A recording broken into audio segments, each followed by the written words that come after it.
तुम्हारे ताकिस्तानों का फल कच्चा ना झड़ जाएगा।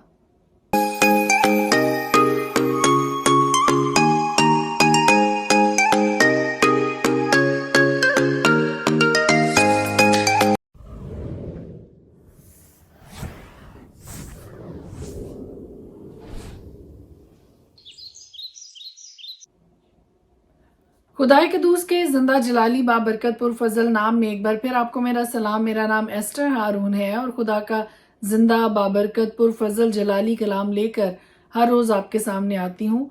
आज की जो सीख, आज का जो थॉट, जो ख्याल आज आपके साथ बांटने मलाकी की किताब 3 बाब और उसकी 10वीं आयत से आपके लिए पढ़ने लगी हूँ। पूरी दय यकी जखीरा खाना में लाओ ताकि मेरे घर में खुराक हो और इसी से मेरा इम्तिहान करो। रब्बुल अफ़वाज फरमाता है कि मैं तुम पर आसमान के दरीचों को खोलकर बरकत बरसाता हूं कि नहीं, यहाँ तक कि तुम्हारे पास उसके लिए जगह न रहे। और मैं तुम्हारी खातिर टिड्डी को डांटूंगा और वो तुम्हारी जमीन के हासिल को बर्बाद ना करेगी और तुम्हारे ताकिस्तानों का फल कच्चा ना झड़ जाएगा। रब्बुल अफ़वाज फरमाता है, और सब कौमें तुमको मुबारक कहेंगी क्योंकि तुम दिलकुशा मुमलकत होगे। रब्बुल अफ़वाज फरमाता है 4 बरक़ात एक शर्त के साथ जुड़ी हुई हैं और वो शर्त क्या है? अगर हम उस शर्त को पूरा करते हैं, क्योंकि ये बरकत मशरूत है, ये वादा मशरूत है। अगर आप इन 4 बरक़ात को अपनी ज़िंदगी में हासिल करना चाहते हैं, अपनी ज़िंदगी में देखना चाहते हैं, तो इस एक काम को करना होगा, इस एक शर्त को पूरा करना होगा। और वो शर्त क्या है? मलाकी की किताब 3 बाब उसकी 10वीं आयत में लिखा है, पूरी दय यकी ज़ख़ीरा खाना में लाओ। ये पूरी दय यकी का मतलब क्या है? दय यकी का मतलब ये है कि आपकी जितनी भी कमाई है उसका 10वां हिस्सा खुदा के घर में लेकर जाएं। और क्यों? खुदा का कलाम आगे क्लियरली कहता है, ताकि मेरे घर में खुराक हो और इसी से मेरा इम्तिहान करो।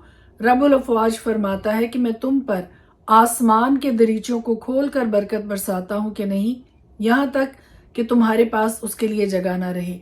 पहली बरकत, पहला वादा जो खुदा का कलाम हमें करता हुआ नजर आता है वो ये है, अगर तुम दय यकी खुदा के घर में लेकर आते हो तो मैं तुम पर आसमान के दरीचों को खोल कर बरकत बरसाऊंगा, यहाँ तक कि तुम्हारे पास रखने के लिए जगह न रहे।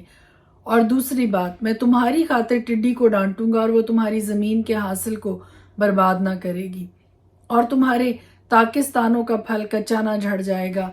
रब्बुल अफ़वाज फरमाता है। दूसरी बात, खुदा का कलाम ये कहता है कि मैं तुम्हारी खातिर टिड्डी को डांटूंगा ताकि वो तुम्हारी जमीन के हासिल को बर्बाद ना करे।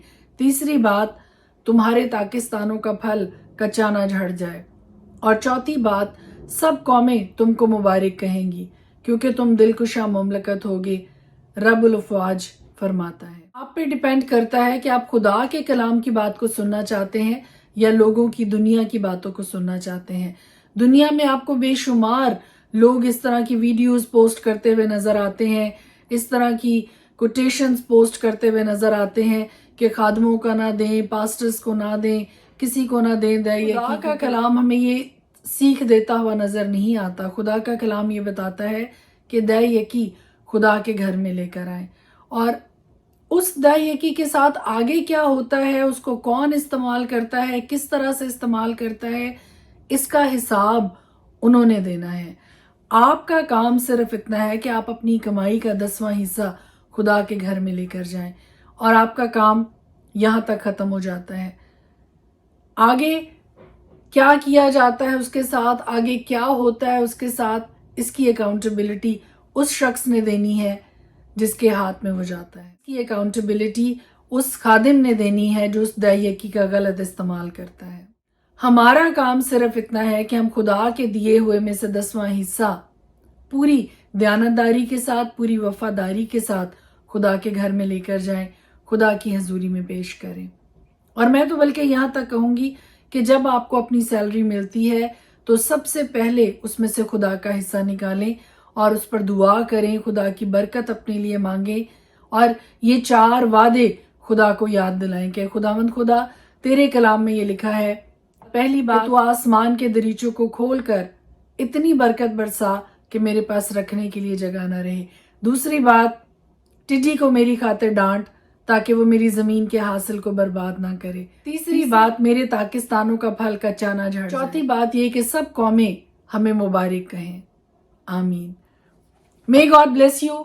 ये आप पे डिपेंड करता है कि आप खुदा के कलाम की बात को सुनना चाहते हैं, खुदा के पाक कलाम की बातों को फॉलो करना चाहते हैं या दुनिया की बातों को फॉलो करना चाहते हैं। खुदा का कलाम हमें जो सिखाता है, हमें जो करने के लिए कहता है, हमें वो करना है। अगर आप इन बरक़ात को अपनी ज़िंदगी में एक्सपीरियंस करना चाहते हैं तो खुदा के दिए हुए में से 10वां हिस्सा खुदा को देना शुरू कर दीजिए, पूरी दयानतदारी के साथ, पूरी वफादारी के साथ। आप इन सारी बरक़ात को अपनी ज़िंदगी में एक्सपीरियंस करेंगे जो मलाकी की किताब 3 बाब में खुदा का कलाम हमें बताता है। May God bless you. खुदा की बरकत, खुदा की रहमत आप सबके साथ हो। आमीन। खुदा के पाक कलाम में से आज हम देखेंगे मलाकी की किताब उसका 3 बाब। देखो मैं अपने रसूल को भेजूंगा और वो मेरे आगे राह दुरुस्त करेगा, और खुदावन जिसके तुम तालिब हो नागहान अपनी हैकल में आ मौजूद होगा। हाँ, अहद का रसूल जिसके तुम आरजूमंद हो आएगा, रब्बुल अफ़वाज फरमाता है। पर उसके आने के दिन की किस्में ताब है, और जब उसका ज़हूर होगा तो कौन खड़ा रह सकेगा, क्योंकि वो सुनार की आग और धोबी के साबुन की मानिंद है, और वो चांदी को ताने और पाक साफ करने वाले की मानिंद बैठेगा, और बनी लावी को सोने और चांदी की मानिंद पाक साफ करेगा, ताकि वो रास्तबाजी से खुदावंद के हजूर हदिये गुजराने। तब यहूदा और यरूशलेम का हदिया खुदावंद को पसंद आएगा, जैसा अयाम कदीम और गुज़श्ता ज़माना में। और मैं अदालत के लिए तुम्हारे नज़दीक आऊँगा, और जादूगरों और बदकारों और झूठी कसम खाने वालों के खिलाफ, और उनके खिलाफ भी जो मजदूरों को मजदूरी नहीं देते, और बेवाओं और यतीमों पर सितम करते, और मुसाफिरों की हक तलफी करते हैं, और मुझसे नहीं डरते, मुस्तैद गवाह हूँगा। रब्बुल अफ़वाज फरमाता है, क्योंकि मैं खुदावंद ला तब्दील हूँ, इसीलिए ए बनी याकूब तुम नीस्त नहीं हुए। तुम अपने बाप दादा के अयाम से मेरे आइन से मुनहरिफ रहे और उनको नहीं माना। तुम मेरी तरफ रजू हो तो मैं तुम्हारी तरफ रजू हूँगा। रब्बुल अफ़वाज फरमाता है, लेकिन तुम कहते हो कि हम किस बात में रजू हों? क्या कोई आदमी खुदा को ठगेगा? पर तुम मुझको ठगते हो और कहते हो हमने किस बात में तुझे ठगा? दय यकी और हदिया में। बस तुम सख्त मलाउन हुए, क्योंकि तुमने बल्कि तमाम कौम ने मुझे ठगा। पूरी दय यकी ज़ख़ीरा खाना में लाओ, ताकि मेरे घर में खुराक हो, और इसी से मेरा इम्तिहान करो। रब्बुल अफ़वाज फरमाता है कि मैं तुम पर आसमान के दरीचों को खोल कर बरकत बरसाता हूँ कि नहीं, यहाँ तक कि तुम्हारे पास उसके लिए जगह ना रहे। और मैं तुम्हारी खातिर टिड्डी को डांटूंगा, और वो तुम्हारी ज़मीन के हासिल को बर्बाद ना करेगी, और तुम्हारे ताकिस्तानों का फल कच्चा ना झड़ जाएगा। रब्बुल अफ़वाज फरमाता है, और सब कौमें तुमको मुबारक कहेंगी, क्योंकि तुम दिलकुशा मुमलकत होगे। रब्बुल अफ़वाज फरमाता है। खुदावंद फरमाता है, तुम्हारी बातें मेरे खिलाफ बहुत सख्त हैं, तो भी तुम कहते हो हमने तेरी मुखालफत में क्या किया? तुमने तो कहा खुदा की इबादत करना अब्स है। रब्बुल अफ़वाज के अहकाम पर अमल करना और उसके हजूर मातम करना ला हासिल है। और अब हम मगरूरों को नेक बख्त कहते हैं, शरीर बरोमंद होते हैं और खुदा को आजमाने पर भी रिहाई पाते हैं। तब खुदा तरसों ने आपस में गुफ्तगू की, और खुदावंद ने मतवज्जो होकर सुना, और उनके लिए जो खुदावंद से डरते और उसके नाम को याद करते थे उसके हजूर यादगार का दफ्तर लिखा गया। रब्बुल अफ़वाज फरमाता है, उस रोज़ वो मेरे लोग बल्कि मेरी खास मलकियत होंगे, और मैं उन पर ऐसा रहीम होऊंगा जैसे बाप अपनी खिदमत गुजार बेटे पर होता है। तब तुम रजू लाओगे और सादक और शरीर में और खुदा की इबादत करने वाले और ना करने वाले में इम्तियाज करोगे। खुदा के पाक कलाम के पढ़े और सुने जाने पर उसकी खास बरकत हो। आमीन।